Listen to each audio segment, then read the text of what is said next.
This episode of Baby, This is Keke Palmer is sponsored by the good old folks over at Airbnb. Because some trips are better in an Airbnb.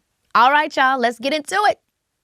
We was just kikiing about the Capricorn Virgo energy that's going down. I don't know what it is in my life. It's just a consistent. So I just feel like we just go together. I just love Capricorns because they're a vault. They're going to keep a secret. They're going to hold you down. Real. Very ambitious, laid back, cool in the cut. They're about their business. Like, I thought they were trying to dim my light. And I was like, never again will you get the chance to play me. But it was really about continuity, so that's Never fine. will you get the chance to play me. Okay, they're not playing for real. Like, they're really rough around the edges. So really I wasn't trying to sneak into no clubs. In LA, I was sneaking into clubs. How y'all doing? Thank you, LA. Shout out to you.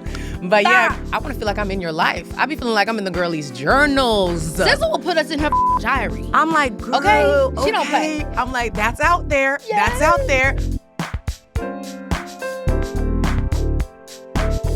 Hey, Mom. Hey. I'm excited to talk to Coco Jones because I've known her since she did Let It Shine with Tyler and Trevor. So it'll be exciting to talk with her today. But I think the overall conversation that I want to have is just like who we are and how who we are shapes our dreams. I think a lot of times people feel so much pressure from the whole dreams and purpose conversation, but I think that they come to when we experience life, like through living and not being so like, I gotta do this, I gotta do that. Yeah. Within that freedom is how you find your passion and your dreams. Yeah. And so I know someone like you is someone like me. We've known we loved entertainment very young. Like that was nothing that you fell into. You was singing in the church. You was, X, Y, and Z. Right. But when you think back on those early years, what were your goals? What was your basic level of dreaming? Very simple. I didn't have any crazy, outlandish things. It was just basically, do what I love doing. Like, I started out in theater. I was a member of the Black Ensemble Theater in Chicago. That's why I, was doing theater with your dad. And I think it was just very simple, immediate goals to perform live, to get the immediate response from the audience. That's the one thing that theater does for you. You get laughs, right away if it's funny and, cheers if it's sad. And I think that was it. I never, ever had money goals. Like I never did acting or entertainment to say, I'm going to make a lot of money. In fact, that's why I quit it because I wasn't making any money and I had 2 little girls. And so it was kind of like, okay, I got to leave this over here and I got to come over here and make some real money. But I do know that being flexible, being adaptable, being, just being open. If you're not open to different things, it's going to be hard for you. Yeah. How did you, on the journey of your dreams and the evolution of your purpose, how did you balance your ambitions with what you wanted for me? Right. Like, how were you able to distinguish? Because, by the way, whether it's entertainment that, the dreams of entertainment that you and your child share, every parent wants great things for their child. Yeah. And it's hard. I can only imagine, my baby is still such a baby, but I can only imagine as your child is really growing and choosing these life choices, how you can distinguish how to help them do what's best for them and not want solely what you want for them as best for them. How was you able to know when it was what you wanted for me and helping me get what I wanted for me? Well, I think we had a couple of moments where I didn't agree with you. But I saw how passionate you were about it. So then I said, okay, I have to support her. And that was the talk show, remember? I felt you was too young to do a talk show. I thought anybody that did a talk show had to have something horrendous to talk about. You know what I mean? Or not horrendous, but something more. Like I grew up on Oprah. Like I was raised in the Chicagoland area, and Oprah came on my television when I was 10 years old. So I grew up watching Oprah. And I knew the stories she would tell about how she was on welfare and how she didn't have a great relationship with her mom and how dating was hard for her and all that. So I grew up hearing those stories. So I was like, Keke don't have none of those stories. She don't have any of those hard luck stories. So what is she going to say? And I never forget you saying, I want to learn with my generation. There are going to be things that I don't know that I'm going to learn. I want to learn right along with them is what you told me. I also think hard luck stories is really like, it's a broad spectrum. No, I wasn't saving Isaiah, But I do have hard luck stories. Right. It wasn't like I just joined the entertainment industry and my life was perfect. Right. I mean, I had a lot of things some that I don't even share with people, that they wouldn't believe what I went through. Right. That's not necessary for me to share because it's private to me. So there is that reality where I have lived just like anybody lived. But I think that, and I'm going to keep living, obviously. Nobody's life is perfect. Nobody always has perfect things. Right. And so there's that element, I think, for me where I want to have a talk show because, I have had a unique experience and I have garnered wisdom for that. That doesn't mean that I'm the wisest of the wise. I'm still very young. I was 20 at the time. But also, things were happening in my generation that were not accounted for, and no one was really speaking to them in our age group. Like, we were not having anybody that, there was no Ricky Lake, so to speak. Right. Ricky Lake, for your generation, she was y'all age. She was somebody that was learning in real time with y'all, like, who's Boo Boo the Fool? Bring him out. You know what I mean? Like, it was real, like, she was really in the vibe. You know what I mean? No, exactly. And so for me, you guys didn't have that for your generation. We didn't have that. Right? And so it wasn't about, for me, proving to somebody that I had it hard. I don't have to prove nothing. God knows my story. Right. It wasn't about trying to be the wiser sage. Right. It was about sharing what I learned, and it was about helping and assisting with both of what we're learning as our generation is experiencing all of these new things. We're all getting to the age where we're figuring out what kind of young professional we want to be. We're all figuring out, how we want to exist in the workplace, how we want to create diversity in the workplace. What does it mean to be an individual? What does it mean to challenge our parents, on things that maybe we no longer agree with, things that we feel like should have died a long time ago that we want to move forward with. We were trying to figure out how to have these conversations and what it means to be a young adult. That's something that is difficult. And as a parent, I didn't fight you on that. I didn't agree. I felt that you were so young. And I also felt that being a talk show host was something that older entertainers did. It was something that entertainers did when they, were done with acting. So you changed my mind on that. But part of that was me just going along with your instincts, me trusting your instincts, because a parent really only has one choice. You either support your child or you don't. Mm-hmm. Period. And if you don't support them, they're going to find people that do. So now you're going to be replaced in their lives. And it's not about pretending to support them. It's about, you know what? I raised this little person. I instilled in them as best I could, right from wrong, all of this stuff. So at some point, parents have to trust what it was they did with the little kid. You have to trust that you did the best you could do.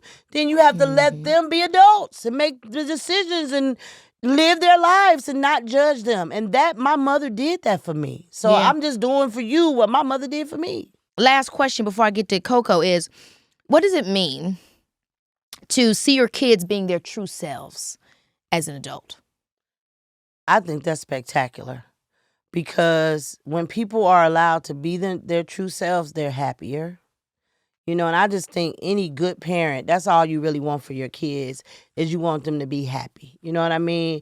And all the stuff that you do for them, like put them in the best schools and support them in their, trying to help them through college or whatever you're trying to do, is because you want them to be independent, but you ultimately want them to be happy. Because when they're happy, you're happy. And, it just is, that's just what a good parent does. I don't really comprehend bad parents. I don't know what that's all about. But I just know for me and for Larry, we want you guys to be happy and pursue what you want to do. You've always known what you wanted to do. We encourage that. Laurencia is going to law school. She's been talking about being a lawyer since she was 5 years old. Mm-hmm. We support that. L'Oreal's going to school to be a professor. Now, my son, Thinker, he don't know what he want to be. He's camping right now.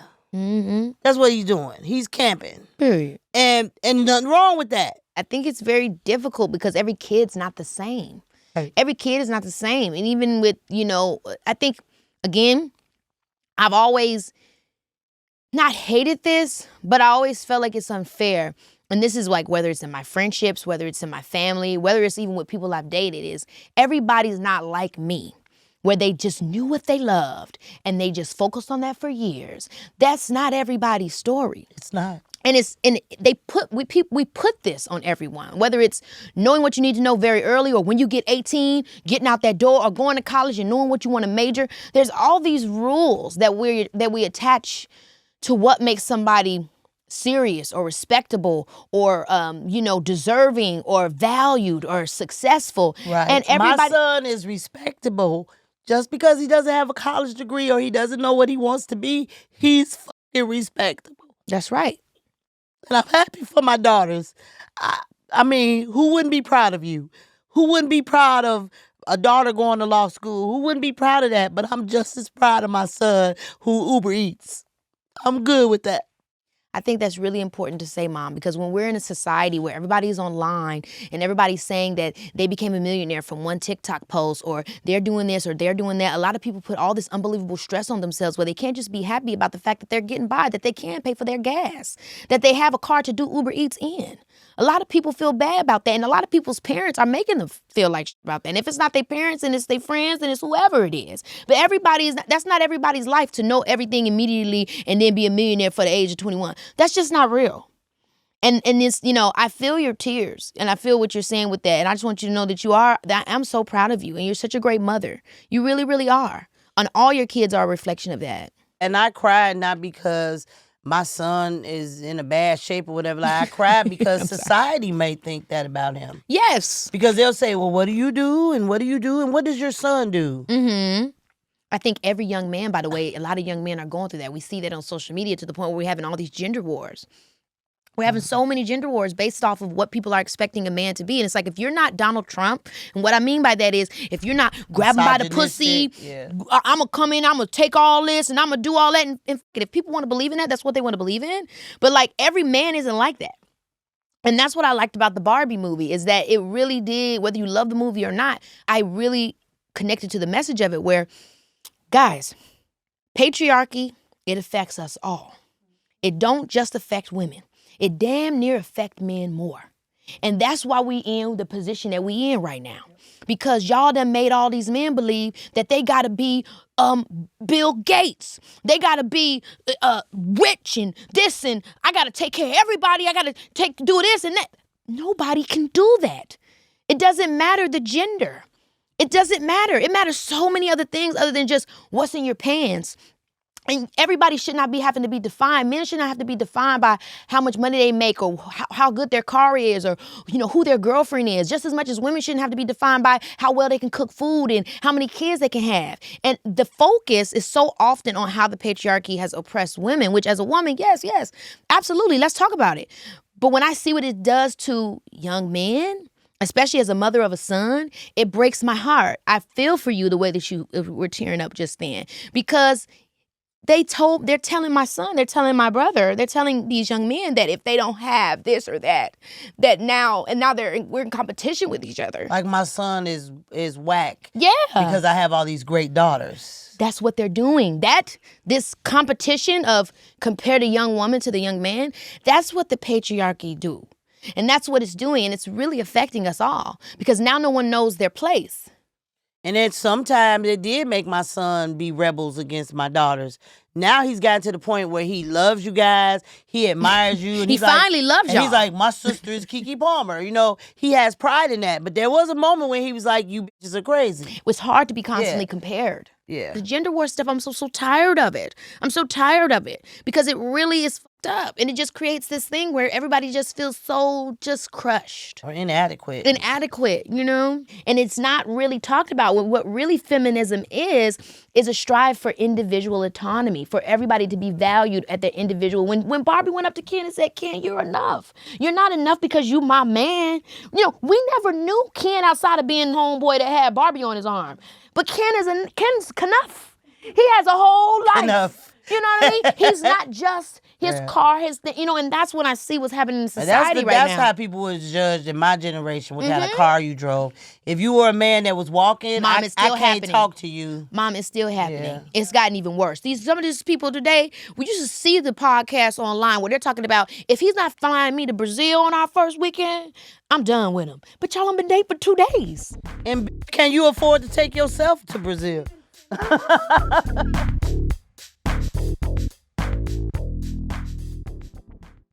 The streets call me Keke Palmer for good reason. Your girl is busy, okay? Producing this amazing podcast, writing my second memoir, running my own production company on top of acting, singing, dancing, and hosting. I'm working hard, but I need to play hard too. And for me, these days, playing honestly means resting. Yeah. And that's where Airbnb comes in, because there is nothing better than sending the group chat a quick weekend trip message, then immediately pulling up Airbnb's guest favorites to see what's highly rated, close by, and available ASAP for a quick girls-only weekend getaway.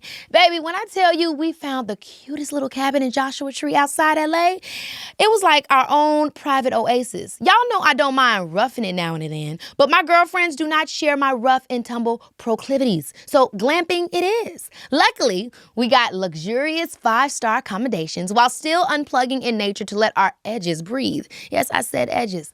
Thank you, Airbnb. The best part was having our own kitchen to whip up some snacks and cocktails. No more cramming into a tiny hotel room, having to drink out of a paper coffee cup and serving, I don't know, just not fabulousness, especially with the overpriced minibar options.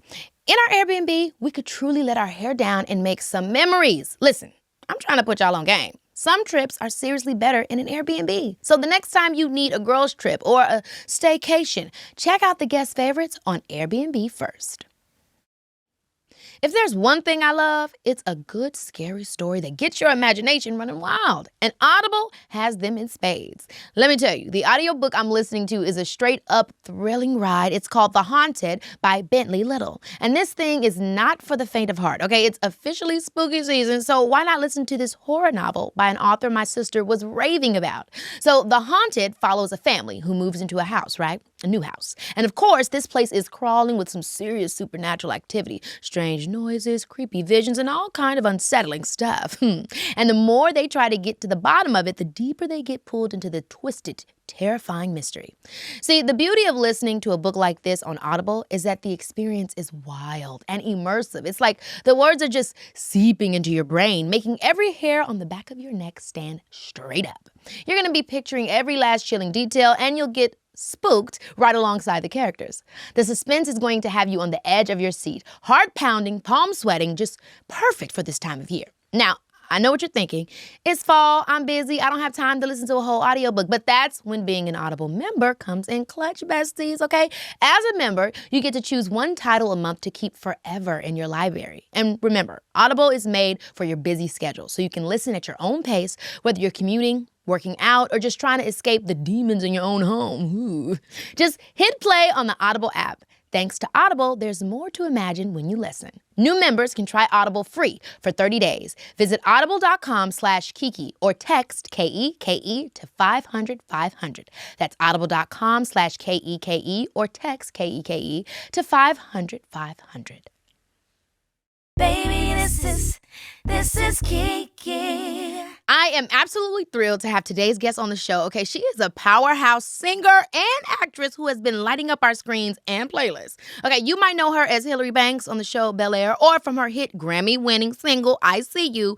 Either way, y'all, you're in for a treat, okay? Please welcome to the show the amazing Coco Jones. Yeah. Coco. First of all, we was just kikiing about the Capricorn Virgo energy that's going down. I don't know what it is in my life. It's just a consistent. So I just feel like we just go together. I just love Capricorns because they're a vault. They're going to keep a secret. They're going to hold you down. Real. Very ambitious, laid back, cool in the cut. They're about their business. Real. But you know what? I think we have such a strict, rough energy that it's like with our friends sometimes we like, okay, I need to soften up, because I'm like, why don't you get that? Why wouldn't you get it? Like, how is that not clicking for you? It's true, because I feel like sometimes y'all seem robotic, but it's because y'all are reserving the emotions. You know what I mean? That part My too. sister's like that. She's that a part Capricorn too. as well. It's rough. I'm like, I'm feeling you, but I'm just like, what's the solution is how I'm thinking for it. But I'm feeling you. It's rough. Well, I mean, we've known you for years. Obviously, I always talk about, because you were in this movie with Tyler James Williams and also Trevor Jackson, two of my guys, and Let It Shine, which was a huge hit for Disney. That's when I first met you. Yeah. But I want to go back to even before then. And I really want to talk about how people can really get to know you. I mean, obviously, you've had the Grammy-winning I See You. Yeah. Your music has been blowing up. You've been taking over social media. Where did it start? Like, where did you come from? And I know your mother was a singer. Take me back to the beginning of how you got into the industry. Yeah, I mean, the beginning was Nashville. I was born in South Carolina, Nashville. raised in Nashville, Tennessee, girl. And I just started from zero. I mean, literally, I did so many things for free that I'm like, I was really giving the voice out. Like, I remember I sang the demo for an entire Broadway show.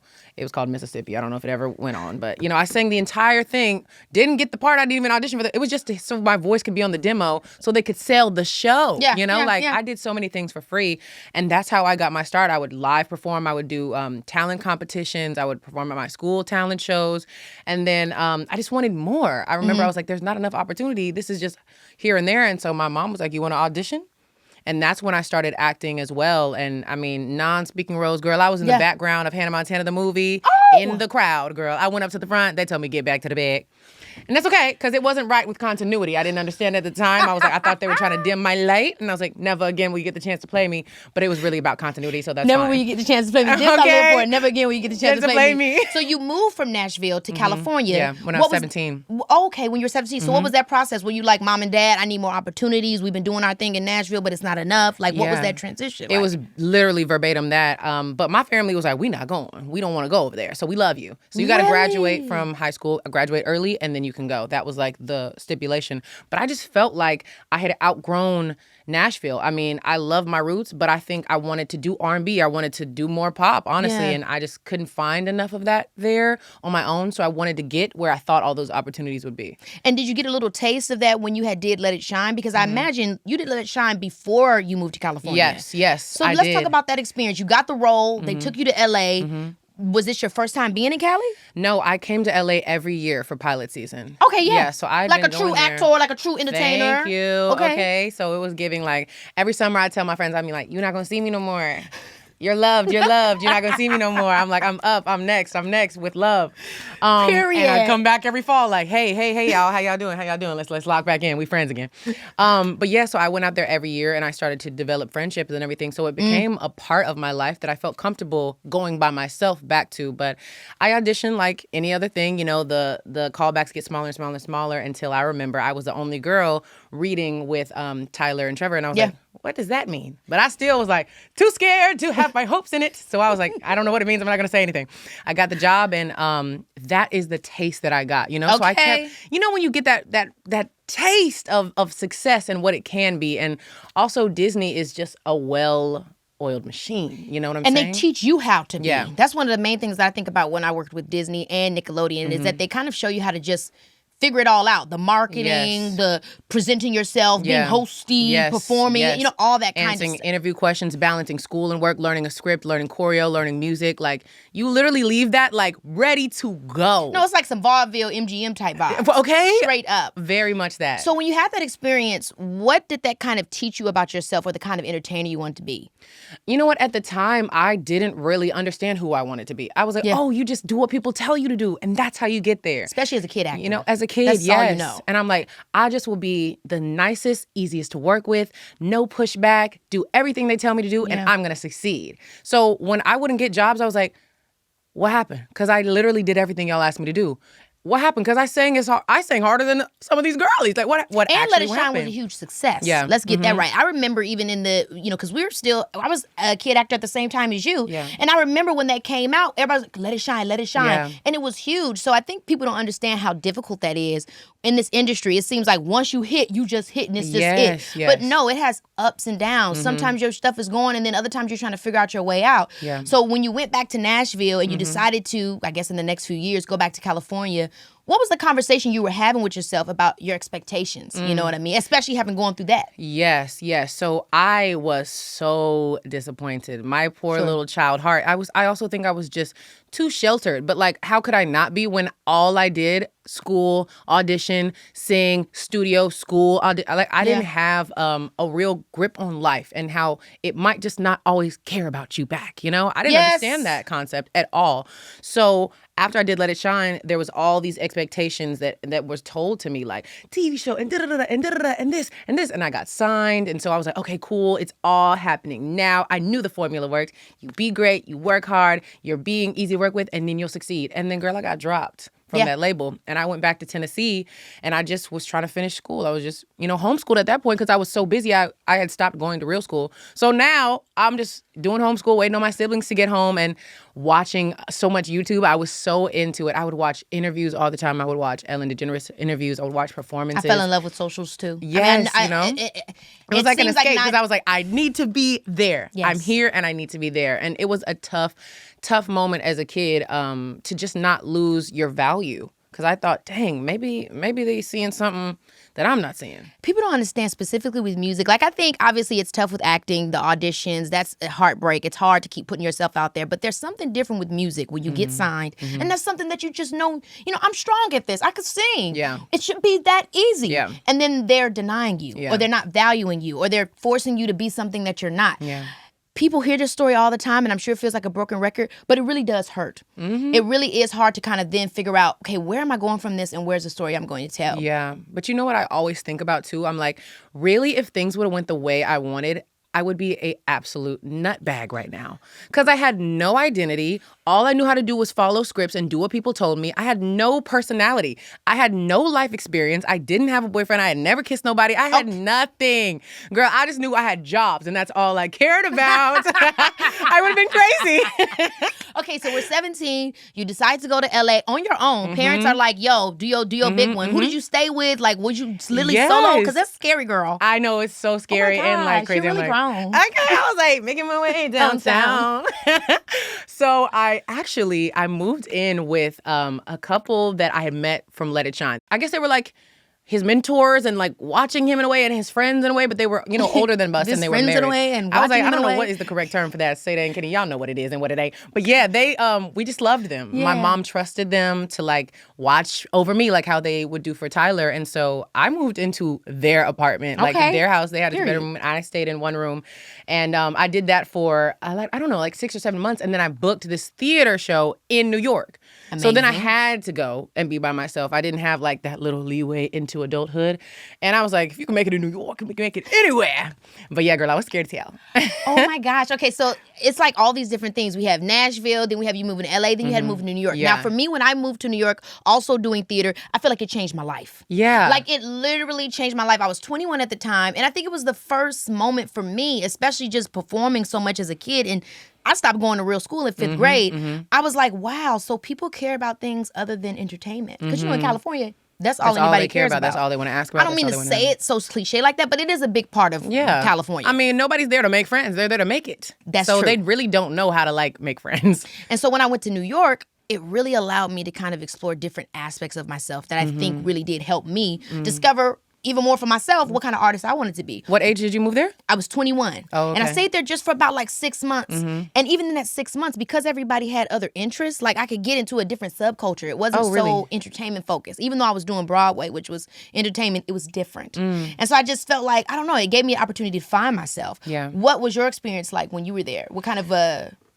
for me, I think I was really just so young and green. Like, honestly, I really commend, like, Isaiah was a huge part of, like, being my friend there because I didn't know anyone there, Isaiah? In New York. Yeah, he was on the show with me, A Bronx Tale. He played my brother in the show. But he kind of just took me under my wing because I was still very green. Like, I hadn't lived, and I was also 18. I couldn't go nowhere, for real. So I really just went from... That 21 and over really does do something. Dang. Like, and in New York, I'm like, they not playing for real. Like, they're really rough around the edges. So really I wasn't trying to sneak into no clubs. In LA, I was sneaking into clubs. How y'all doing? Thank you, LA. Shout out to you. But yeah, girl, I was really doing work at home, a similar routine to what I did all my life, honestly. Well, let's fast forward to the Coco Jones the world has met now. With I See You, obviously you got the new Sweep It Up. I mean, I live for the marketing. I was just telling you that all of it, from I See You with that video that went viral. Yeah. What was the process of getting to this point? Yeah. Where you do know what you want to say and do know what you want to talk about? You know what? Being independent really helped me. And I look at my peers now who are independent and I'm like, don't rush anything because you're building a foundation for your brand right now, just by creative choices that you pick with no other influence. Because once you get to anything else, label, distribution, anything else, you got noise around you. And so if you didn't have that initial silence to find your voice, good luck. I think independent was really what gave me the freedom. I did a lot of stuff myself. If I liked something, I would make a little beat. And then I'd find like a producer, like one of my boys or something, to help me like really flesh it out. If I want to do a video, I shot that. Yeah. I would get the director. We'd get the treatment together. You know what I'd edit that. Investing in yourself, which I think is sometimes a lot of things that people don't think about when it comes to this industry. It's like a lot of looking for that external validation for somebody to just tell you, yeah, you can do it, or this is the thing, I'm gonna co-sign you, or a label saying I want to sign you that lets you know what you're doing is good. But really, the real thing about it in entertainment is getting up and doing it yourself. Yes, it's figuring out how to make it happen yourself. And I've seen you also do that with a friend of ours with Terrell. Yeah. Everybody loves Terrell, obviously. We love Terrell. How do you feel that social media helped you? Especially, you earlier were saying that's all you did was watch. How did that inform how you used, marketing and telling storytelling in your career? You know what? I had never really been taught to talk on camera. I had only been taught like sing on camera. Like they don't want to hear your truth, girl. Sing a song, sing us down. So there was a time when Twitter was saying, man, what happened to Coco? She used to be that girl. Like, what happened? And I saw it and I showed it to my mom. I was like, Morn, like, what happened to me? They always saying that. You know what I'm saying? To somebody. Right. But at the time I was like, okay, what does that mean? And we talked about it and I responded to the tweet. I was like, you want to know what happened? Because my mom was like, what you got to lose? I was like, yeah, you're right. I actually am unemployed. Okay. So I just told my story. I literally just responded to the tweet and then I made a YouTube video and my engagement went up all over again. You know how it goes, them highs and lows, the relevant to the irrelevant. You've seen the wave. Yes. So I was like, whoa, they care that I talked. They care about my story. They like my personality. Okay, this is what I show my friends, but I've never shown this to the world. I didn't think they wanted to see that. So I just really pressed into that. TikTok became a thing, and this was during the pandemic. Girl, I was telling stories on YouTube. I was like, what am I doing? I'm telling stories right now. And I was singing on TikTok, and that gave me this renaissance moment that I could not have guessed for. I didn't know how I was going to get back, if I was going to get back, and it was that. Baby, this is Keke Palmer, yeah. As I mentioned earlier, I'm not the only Palmer addicted to listening on Audible. I've been a member for years, and my sister and the rest of my family have been converted as well. The beauty of Audible is that they've got the most incredible selection out there. Bestsellers, new releases, exclusive Audible originals, you name it, they've got it. And as a member, you get to choose one title a month to keep forever. So you can dive into all kinds of genres, discover new favorites, and get inspired anytime, anywhere. And whether you're listening to stories, motivational talks, expert advice, or any other genre you love on Audible, your mind will take flight. You can picture new worlds, fresh possibilities. I mean, it's like you're living and breathing it all. There's just something about listening that unlocks your imagination and allows you to expand your horizons. I mean, with Audible, there's more to imagine when you listen. And you know what that means, right? Positive change, sis. Yes, listening on Audible can seriously boost your mood, tweak your habits, and level up your overall well-being. It's a total game changer. New members can try Audible free for 30 days. Visit audible.com/Keke or text Keke to 500-500. That's audible.com/KEKE or text KEKE to 500-500. So the beginning was obviously, hey, I could sing, I'm talented, people live for me, I'm gonna do what they've asked. Then it became what? What would you say you want people to know about Coco Jones today? What is your conversation? Then it became, I'm really seasoned, I'm really good at this, but I'm really girl next door. I'm really regular. Like, I'm really just living my life, figuring it out just like you, and I don't have it together. And actually sometimes I'm really confused myself. I just wanted to take that wall down, and I didn't know that that could work. But I think I look at artists like SZA, like Party Next Door, like I want to feel like I'm in your life. I be feeling like I'm in the girlie's journals. SZA will put us in her fucking diary. I'm like, girl, okay, she don't play. I'm like, that's out there. Yes. That's out there. But I love the courage, and I used to be scared to. I wouldn't even curse in a song. Because I was like, my mama gonna hear this, and then I would disappoint her. That's us growing up with that very professional. Like, we're like, damn, I was scared to say anything. Yeah. So I remember the first song I wrote, and I wrote it for someone else, and I cursed on it, and I was like, shit. It took the life out of me. I was like, I hope they never play this demo. And I just got more and more comfortable with talking the way I talk with my girls. Yeah, exactly. I think that is funny, though. That's that bridge with entertainment that I think a lot of people in our era are breaking up against. Like in the old days, you didn't know who that person was, what they were about. Okay. But now we want more and finding that balance between sharing who I am so you can really get to know me, but then also giving you something polished that you can chew on real quick. Because I still want to make it look clean and fly. Right. It's a balance that I think we're all figuring out how to do. Yes. Now, your first song ever was called Real You. Okay, no, and it dropped when you was 8 years old. Oh, yes, mama. No, you didn't. We got the details. What was being real to you at that age, and what's being the real you at this age? You ate that question, and you know you did. Serve it up, hostess. You know what? At that time, the real me was, I want to be bigger than life. I want to be this superstar. I want my music to be unescapable. I want to be larger than life. You know, I just was like, this is me. I just want you all to see I'm a star. And what I was writing about was sleepovers, basketball, girl, my friends, my friend moving away, my cousins, you know, having a sweet 13, my sweet 13 birthday party. I was writing about what was my truth. And I think the real you, the real me now is, I want to have a legacy. I want to be able to open doors for other Black girls and make it easier and less surprising when we're the face of things, when we're the lead in things, when we have songs that cross genres. I want to make it easier for the next girl because I feel like I found myself as I was coming up comparing my journey so bad to Beyonce, Rihanna. I'm like, it's not like them. And they were this age when this happened. And I'm like, I need somebody to compare to. And it just was, I didn't have it. You know what I'm saying? Especially in this day and age with social media. So I want to be a blueprint to at least help another girl be like, if Coco did that, okay, I want to do something like that. You know what I'm saying? Like more of a role model for the next girl and for this and a realistic expression of success. Yeah. You know, I mean, I don't mean to say realistic because those people that you said, they're realistic expressions. But again, it's just hard sometimes when you're forging your own path to really keep faith. So when you hear people's trials and tribulations, like I used to love when I would hear about Alicia Keys' story, how she was signed at 14 and then got dropped and then she found her way to being, I keep on falling. Okay. They just help you to know that everybody's journey is different and to not count yourself out. Yes, absolutely. Now, you spoke a little bit about it, but I'm curious of how you got this shift to change because as a kid actor, obviously working for corporations like Disney Channel, it can be hard to feel like you have the space to grow up and that can really stick with you. How did you realize that, okay, you know what? My brand isn't a kid anymore, and I'm able to actually discover a new brand and be an adult and define what that is for me. How did you kind of like snap out of that and start that process? Girl, it wasn't a snap. It was a, you're not getting hired, stop auditioning for that. You know what I'm saying? I didn't know how to do that. And I was like, who do I ask? Me and my mom, we were new to it, not true to it. You know, we didn't have no idea. So, I mean, I think it was all the things. It was like in physicality, like in the way I see myself in the mirror. It was like, okay, wait, you're literally growing into a woman. You don't look 13. You don't look 15. You don't even look 16, but you're 17. You know what I'm saying? So now what? That kid actor age where it's like you look too young for the parts that they want you to play, but you're too old for the kid.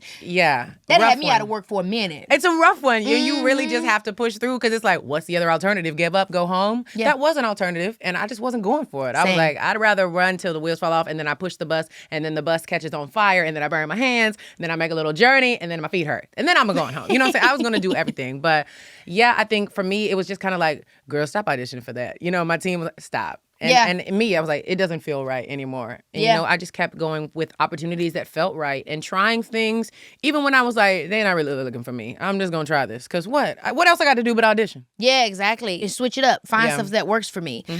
So tell me about the process of I See You and when you decided to create the TikTok for it. Like, was that, did you think to yourself, you know what, I got an idea? Or did it just happen? You know what? I have an amazing, amazing social media team, and Sabrina is super, super crucial at finding ideas and teaching me a lot about, you know, social media as a marketing tool. I really kind of knew it as like, this is what you do to make covers, you know, but I didn't know how to really market my songs in any way. So I definitely give her a lot of credit for showing me how it goes.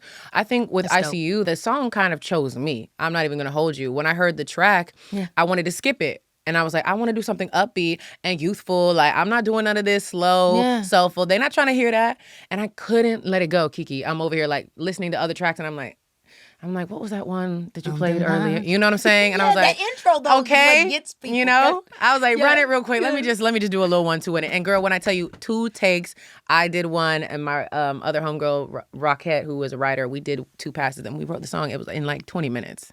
I love You know what I'm saying? that. It just shows. Now, let's get into the tea a little bit. Was this something that you experienced? Was you in a vibe and that we wanted to put it on the track? Like, what was happening in your love life at the time? Yes. So at the time, I think, well, I didn't have like somebody that I felt that passionate about. I was like having fun and that's all. But you know, the actor in us, I feel like we can go back to anything. You know, we can feel and those something we things. want to feel. Exactly. Yeah. And I feel like the song had that yearning to it. And I just went back to a time where I was in this pattern with, you know, this guy. And I just felt like, dang, we are great, but not great together. When we go apart, we can't be apart. What the hell are we doing here, you know? And so I just tapped in on that because I feel like it's so very, you know, relatable to feel that way. Now, you also said when it came to I See You that was a record where you were kind of bearing your soul. What did you mean by bearing your soul? I meant... and why did you feel ready to at that time? I think it's... Well, that's a good question, too. I mean, I think I had a lot of writing process of knowing when I'm holding back and they don't know versus just telling them that story.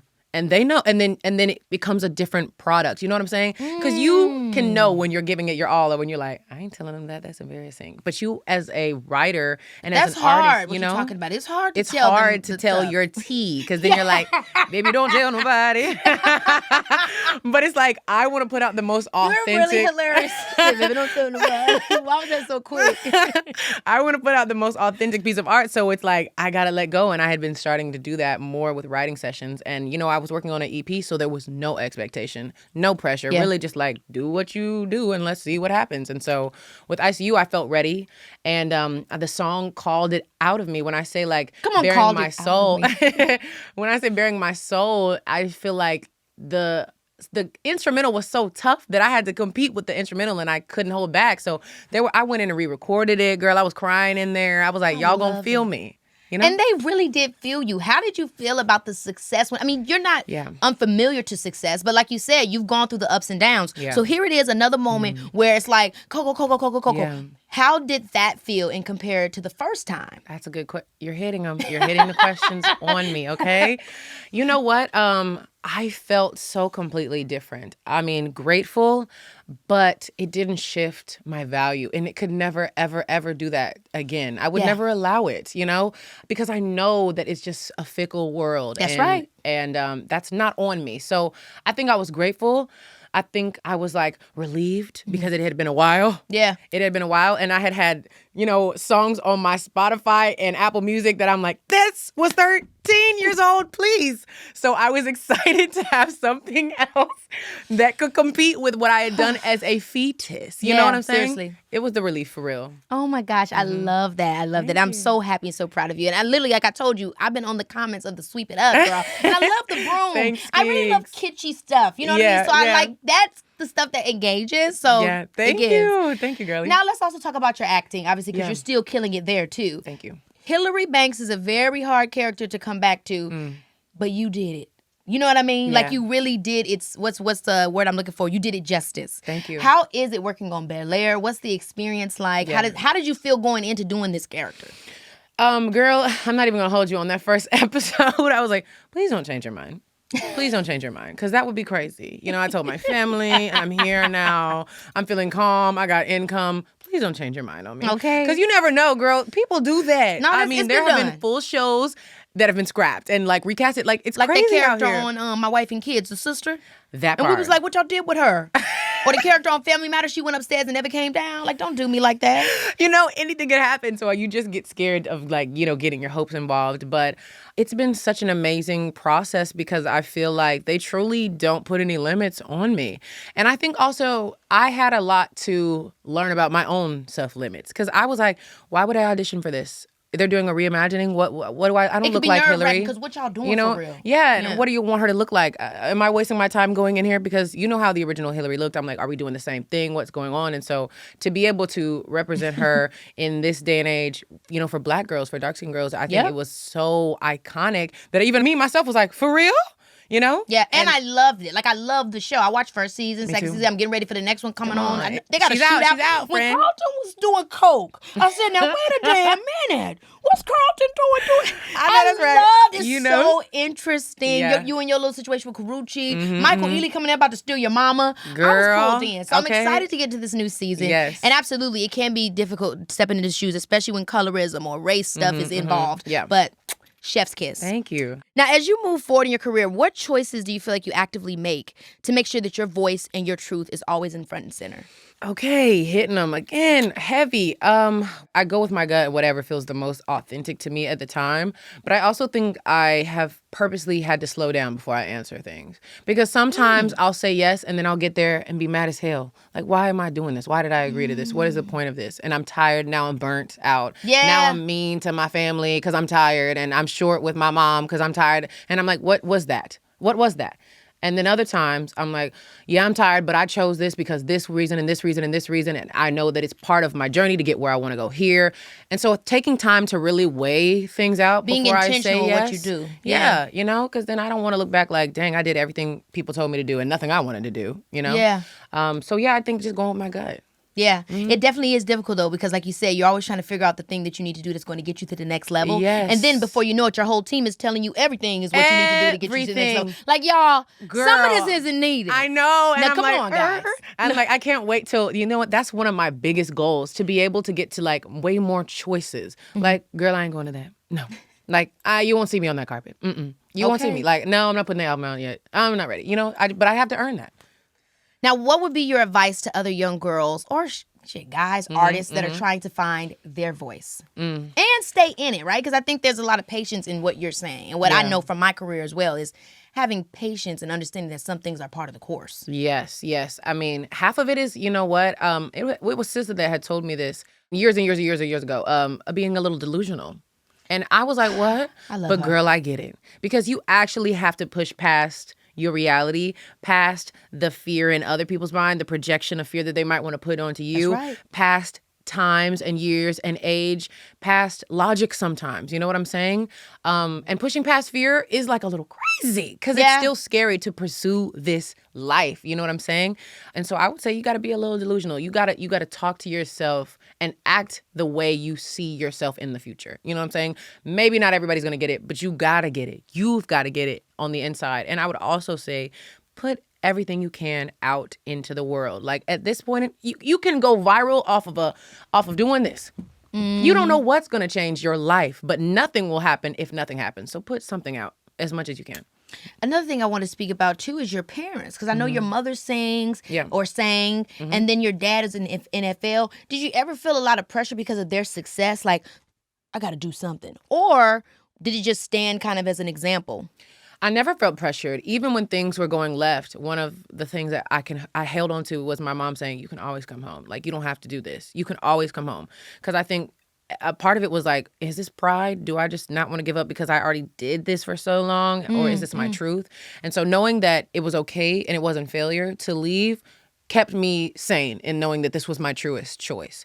But no, they really, I think, encouraged me to pursue anything. Girl, I did every sport that there was. I was gymnastics, softball. I mean, I was dancing, cheering. Basketball was the one I really was feeling. That girl. Coco Simone Biles Jones. Oh my God. Why were you so quick with that? What's wrong with you? I'm crying. But yeah, they just encouraged me to pursue it. And they were like, whatever you're willing to work at, we're willing to support. So let's go. I love that. I love that. Nothing like supportive parents, I'm telling you. Okay. Truly. Well, I'm sad. I was trying to keep you here longer, but I guess I've, got to come to an end somehow. Girl, you know you got 7 things to do after this. Stop. She's booked and busy. Now, I love talking to you, and we have so much in common. So I really want to get into this little game with you, okay? Now, your last name is Jones, but there are a lot of famous singers that actually have the name Jones as well. Okay. Now, I'm going to read you some lyrics from famous artists with the last name Jones, and you're going to tell me their first name. Oh, Lord. Make sense? That's good. That's good. You That's know creative. music's so good that you're going to ace this. I hope so. Okay, but when you love someone, you just don't treat them bad. Oh, how I feel so sad. I can't sing any more than this because you Jones. I'm like, I didn't know his but you know last you're name Gen was Z, Jones. so I know he's pushing it a little bit. I feel so sad now that I want to Crying a heart to me, how could you let this be? I know the song, but I don't know Donnell. Donnell. Dang it. You know I know that. You know I know that, cousin. I'm sorry. Okay. Pull up to my bumper, baby. Pull up. This one was hard for me, too. Okay, I'm suffering. Yeah. Okay, you know what? Let me give a line from a movie, and maybe you'll know this person. Oh, it's an actor as well? She's not an actor, but she's in this movie. My kiss died. Do you know what movie I know exactly who you're talking about. So you know the lady who's like, she was doing shit like that. Wait. Come to me. It's please. the last name Jones. And she's Tiana Taylor references her a lot. It begins with does it begin with an E? Eartha. Now, Eartha Kitt is who I was imitating, but I'm thinking about Grace Jones. It's Grace Jones, who was in Boomerang. Yeah. I really went around with that. I was suffering. You know what? I knew that one wasn't in my future. I knew it. That's a Raven style. Okay, here's another one. It's not unusual to be loved by anyone. But it's like, you know. Guys, this is not right. She's Gen Z, I know the songs. I don't know this name. Tom Jones. It was in my spirit, but I wasn't confident. You got to go with your gut. You gotta go with your gut. Like you said. Dang. Okay, now this How many more? I'm not doing good. You're about to know this one for sure. There's no way. Okay. We fly high. No lie. You know this. Bullin'. It's not Mike Jones, is it? Is it Mike Jones? Is it Mike Jones? Oh, dear Lord. Jim Jones. Okay, no. This is bad. Okay, but you know, this is going to make you really happy because this one, back then they didn't want me. Okay, now hot, they all on me. Now that's... Yes, Mike Jones. Mike Jones! Okay, to all the Joneses out there, I knew the songs and I knew it, y'all. So please cut me some slack. You know how it is, family. Coco, you are amazing. I've loved seeing your continued success. I can't wait to see the next viral thing. Yes. And keep killing the book. Period. Next time, bring a little baby boy. He's a little cutie pie. I want to see him and make baby voices. Thank you, Keke, for having me. Oh my gosh, thank you. Love you, girl. Love you, boo.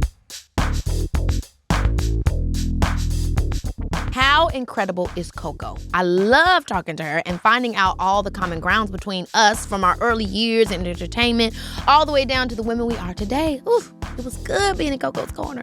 That's all we got for this episode, but we'll be back here soon because you know it's your girl. Baby, this is Keke.